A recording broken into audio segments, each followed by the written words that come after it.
көйлегім тұршы еді, мана келе жатырмын, көйлегім тұр. Алдымда не бар болды екен деп, алды тұлған жаңағы тәртіп сақшылар екен.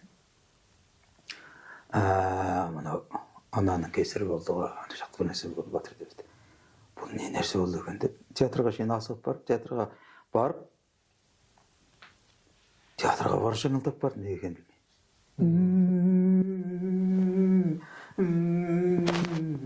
Не көрінді бұл қазаққа деген сияқты, аузынан шықпай ана жақтан үзіліп кетсе, анау шіріген нәрсе кетті ғой деп өзімше жаңағы сөйтіп сол жерден басталды бұның бастауы. Театрға жеткеннен кейін есіктің аузында жаңа қызметтік кірер беріске бастады, газеттерде түсті, біреулер газетте тұр, мынандай оқиға болыпты. Сонда айтқан ғой, информациялық хабар, Лениншіл жаспен Солтүстік Қазақстан ол кезде үш графа кішкентай информациялық хабар Алматыдан. Мынандай деп жазады, жаңа 10-15 мың деймін, 20-23 мың қазақтың қыз жігіттері бас бұзарлық жасады. Анау Брежнев алаңында машинелерді өртеп жатыр, орынсыз. Оған жаңа қарсылық көрсетіп жатыр заң орындары.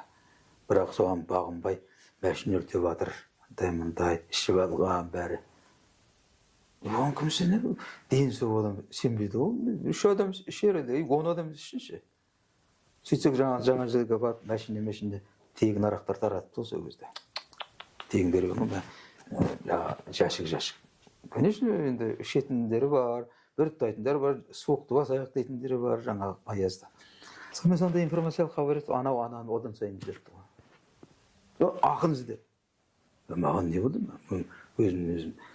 Сонда өзім түсінбей жүрмін. Не екен, анадан алған әсер, бірінші құлап кетеді. Ол менің балам болса қайтер еді, ол менің қызым болса қайтер еді деген нәрсе.